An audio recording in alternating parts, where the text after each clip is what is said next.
Gerakan ini mendorong perempuan untuk merasa bebas menjadi diri sendiri tanpa batasan stereotip gender.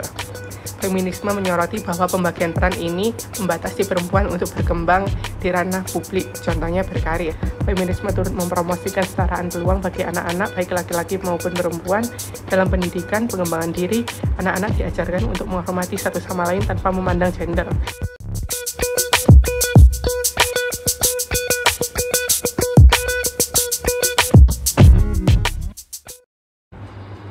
Assalamualaikum warahmatullahi wabarakatuh. Saya Ryan dengan NIM 174221008 ingin sedikit menjelaskan tentang teori feminisme.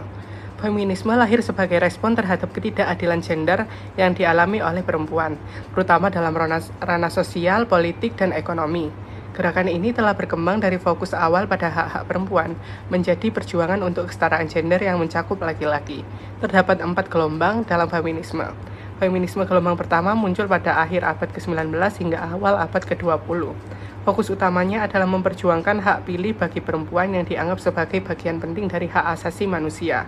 Gelombang kedua terjadi pada tahun 1960-an hingga 1980-an, dikenal sebagai politik pribadi, karena memperluas perjuangan feminisme dari isu publik seperti hak pilih menjadi masalah personal yang sering kali tidak terlihat, seperti ketidakadilan dalam keluarga dan tempat kerja. Feminisme gelombang ketiga muncul pada tahun 1990-an dengan kebangkitan baru dalam aktivitas feminis. Fokus utama gerakan ini adalah pada pentingnya pengakuan identitas perempuan, ingin memahami bagaimana mereka bisa membangun identitas sendiri tanpa harus terikat pada pandangan atau hasrat laki-laki. Gerakan ini mendorong perempuan untuk merasa bebas menjadi diri sendiri tanpa batasan stereotip gender. Beberapa titik fokus feminisme gelombang keempat pada tahun 2010 sampai sekarang adalah pelecehan seksual, budaya pemerkosaan, dan mempermalukan tubuh. Sebuah budaya perlahan mulai terbentuk di mana perempuan lebih mampu berbicara tentang seksisme yang mereka hadapi. Dengan perjalanan feminisme dari masa ke masa, kita dapat melihat bagaimana ide-ide kesetaraan gender tidak hanya mempengaruhi ranah publik, serta penting juga untuk melihat bagaimana nilai-nilai feminisme diaplikasikan dalam kehidupan sehari-hari, termasuk dalam lingkup keluarga. Keluarga, sebagai unit terkecil dari masyarakat, menjadi tempat pertama di mana kesetaraan gender dapat diterapkan untuk menciptakan hubungan yang adil dan harmonis antara semua anggotanya. Feminisme dalam lingkup keluarga tidak hanya menyoroti ketidakadilan yang dialami perempuan, tetapi juga bagaimana peran-peran gender yang kaku dapat berdampak negatif pada laki-laki. Dalam hal ini, feminisme mengadvokasi perubahan lebih inklusif untuk menciptakan keluarga yang egaliter, di mana setiap individu memiliki kebebasan untuk menjalankan perannya tanpa tekanan sosial yang berbasis gender. Dalam sistem patriarki, perempuan sering diidentikan dengan tugas domestik seperti memasak, mengasuh anak, dan membersihkan rumah, sementara laki-laki dianggap bertanggung jawab mencari nafkah.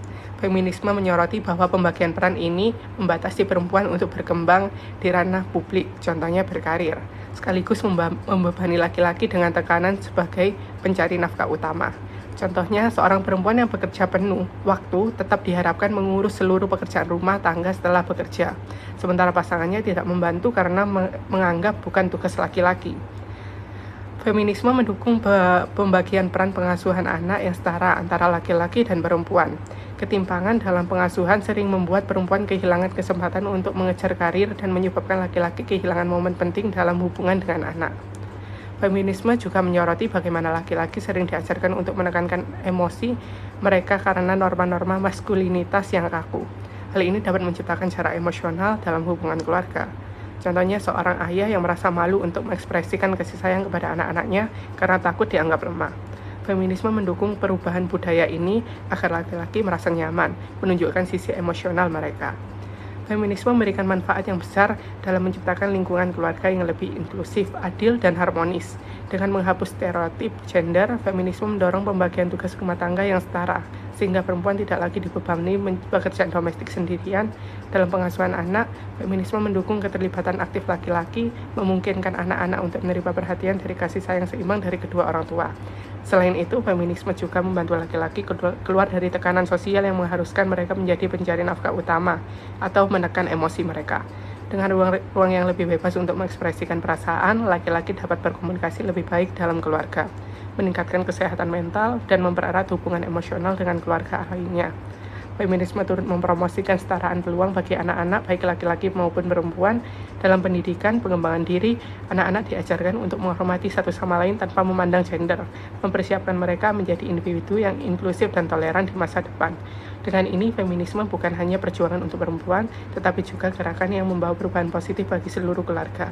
Dengan menerapkan nilai-nilainya, keluarga dapat menjadi tempat di mana setiap individu merasa dihargai, didukung, dan bebas untuk berkembang sesuai dengan potensi mereka. Sekian dari saya. Wassalamualaikum warahmatullahi wabarakatuh.